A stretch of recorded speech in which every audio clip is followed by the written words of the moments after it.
السلام عليكم أصحابتا كحيران يوتيوب channel كيغا ميل والبو الدنيا كجوجتان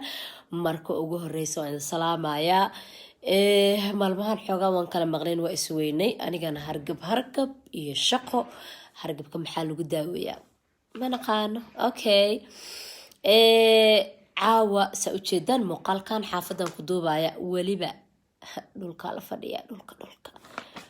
la fadhiya waxaa arki jirteen anoo kursi kusoo duubay fadhiga kusoo duubay waxaa isdhaa caawa maxaa kuu diiday adoo dhulka fadhiyo haddaa ku duubtid waaba ka helayba muuqaalkana cajabu kusoo baxay okay haddaba gabdhaha caawa siraan idiin haya sirtaasi maxay tahay kolley waa ogahay wiilashana way ila dagaali doonaane oo waxay dhihi doonaan maxaad gabdhaha keliya ugu soo koobtay laakiin idinkana waan idiin soo gelin doonaa markiina caawa waxaan hayaa oo aan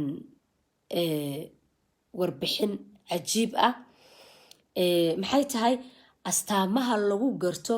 ninka sida dhabta ah adiga ku jecel gabaray waxaan ku hayaa ama idiin hayaa ama gabdhow idiin hayaa sida lagu garto ninka sida dhabta ah adiga ku jecel okay markaad astaamahan daawatid haddaad aragto qaar kamid ah haddaad ku aragto saaxiibka ama wiilka aad isqabtaan isla markii hayse dhihin kama jeclo laakiin waa inaad waxa dhan ku aragtaa haddii aad 2 ama 3 qodob kamid intaa ku aragtana hayse dhihin uu ku jecel yahay laakiin qodobada dhan waa inuu buuxiyaa okay haddaba sidaan idiin sheegay baa caawa waxaan idiin hayaa astaamaha lagu garto ninka sida dhabka ah adiga ku jecel ama gabadha u jecel okay maxay ka bilaabanaysaa waqti kugu filan ayuu ku siiyaa xitaa haddii uu aad u mashquul badan yahay adiga waqti kugu filan ayuu ku siiyaa xitaa hadduu mashquulkiisu aad u badan yahay yacni adiga waqtiyuu ku siiyaa okay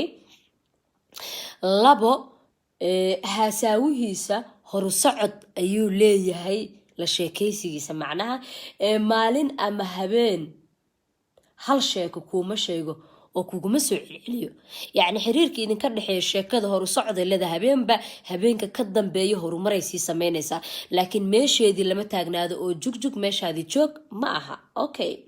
3 maxay tahay 3 waxa waaye hadallada uu ku adeegsanayo waa kuwo ku dheehan akhlaaq sharaf iyo alla ka cabsi si uu u ilaaliyo adiga sharafkaaga wuxuu doon kuma dhahayo wuxuu rabo isma ka dhahayo hadalladiisa waa ay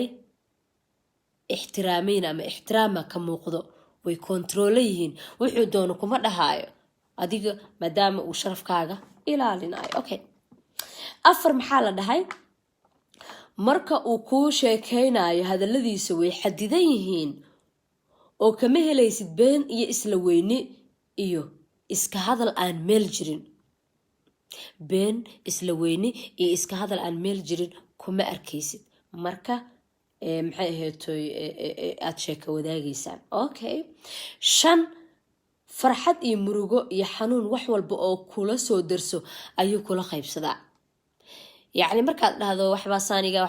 kaama aamusaye wuu kula qaybsanayaa waa hadduu dhab adiga ku jecel yahay okay 6 maxaa la dhahay markii aad isku dhacdaan wuu ku dejiyaa xitaa haddii aad qaldan tahay wuxuu raadiyaa xal u helidda isku dhacaas isna horey kama raacdo dantiisa ama hore kaagama tago markaad isku dhacdaan xataa haddii adiga aad qaldan tahay wuxuu isku dayayaa inuu xal helo ama xal raadiyo maadaama isaga uu yahay qofku jecel oo aan ka maarmin laakiin hadduusan ku jeclayn hore uga sii soconaya ilaahay baaba isugu dhicisiyo dhahaya haddaad isku dhacdaan ma salaam okay 7 kama dhergo sheekadaada oo ma xisaabiyo waqtigaaga mana dareemayo caajis qodobkan aad uga helay maanta dhan haddaa u sheekeynaysid ilaahayow maad cunto karis iyo digsi iyo qashan uga sheekaysid maba ka daalayaba wuu dhageysanayaa okay caajisna ma dareemayo. haddaa maanta qofka isla socotaan markaad 5 daqiiqo kale u sheekayso uu bilaabo hamaansi iyo halaaqyo iyo uu bilaabo jimicsi iyo dhaho ha okay ku dhaho يعني qofkaas waxa way hadalkaaga maba ku socdo ilaahayow gabadhan telefoonkeeda ya ka damiya ayay ka taagan tahay laakiin qofka ku jecel ilaahayow waxa doonto uga sheekee waxa rabtid noocay doonaan ha ahaadaan ya maanta dhan jikadii iyo guriga iyo waxa tirtiraysay masquuliye hadaad uga soo bilowdo xataa wuu iska dhageysanayaa ilaa hadalkaaga ayaa muhiim u ah. okay 8 maxaa la dhahay 8 waxaa la dhahay arrin kasto oo uu ka codsado hadii aad ka cagajiido waa adiga gabar aad ka cagajiido kuguma cadaadinayo kugumana adkaynayo waa uu ka tanaasulaya isagoo eegay jacaylka idinka dhaxeeyo. waxa laga yaabaa ka soo qaad inuu ku dhaho meel heblaayo aan maanta isku aragno oo aan ku sheekaysano adigii aad dhahay guriga kama soo bixi karo maxaa yeelay howlo badan ii yaalo ma isku kaaxanaajinayo maxaa yeelay wuxuu ilaalinayaa xiriirka idinka dhaxeeyo oo waaba wiil ku jecel. okay iska fiiriye 9 farxadiisa waxa uu ka hormariyaa adiga taada hadii aadan faraxsanayn isagu ma faraxsano hadii aad adiga faraxsantahay isagu wuu faraxsan yahay isaga inuu wax walba helo wuxuu ka hormariyaa inaad adiga wax walba hesho. wiilasha qaar waxay dhihi doonaan farxiga gabdhiye nagu soo dhisaysaa يا حقيقة جرتو لزو ogaada waaye ma fahamteen wiilal badan ay dhigi doon farxiye maxay tahay filimkan iyo sheekadan alla imaatay. okay 10 maxaa waaye wax kasto aad jeceshahay ayuu kula jecel yahay. wow wax kasto aad jeceshahay aad rabtid ayuu isagana kula jecel yahay kaama soo horjeesanayo maxaa yeelay adiga yaa rabo adigii ayaa ku qanacsan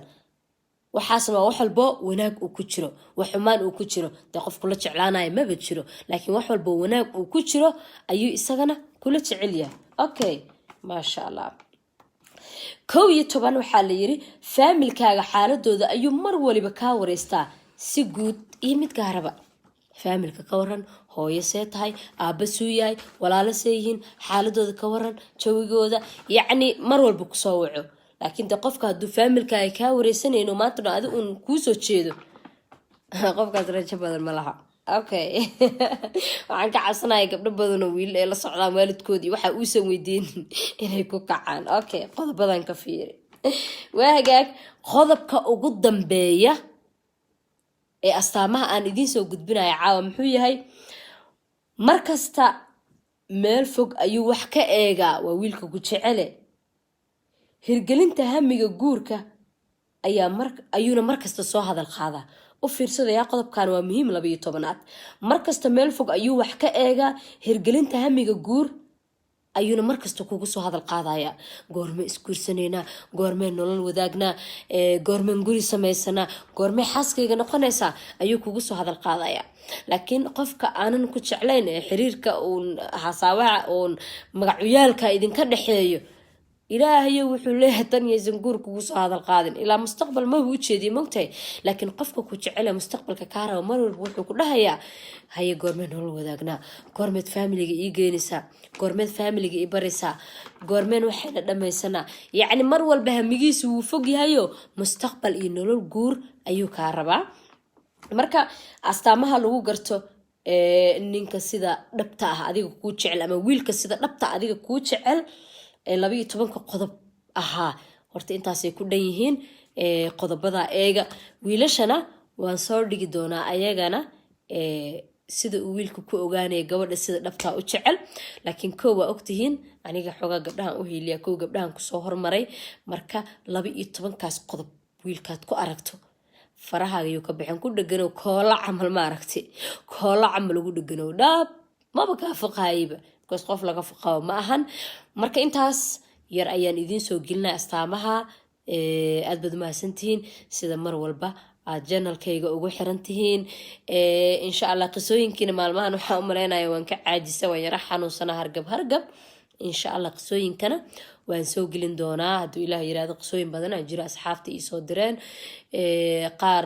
mararka qaar telefoonna iigu soo sheegaan laakiin inta badan dee qofka qiso uu telefoonka ugu sheegay haddii aad u dheertaa waa kugu adkaanaysaa inaad duubto waxaa qurux badan inaad qoraal ahaan qisada iigu soo dirtaan oo aad ama instagramka ama facebookgayga aad iigu soo hagaajisaan aniguna aan halkaa kasii taftiro aan adinkana idiin soo gudbiyo aad baad u mahadsantihiin asxaabta meel waliba oo aad joogtaan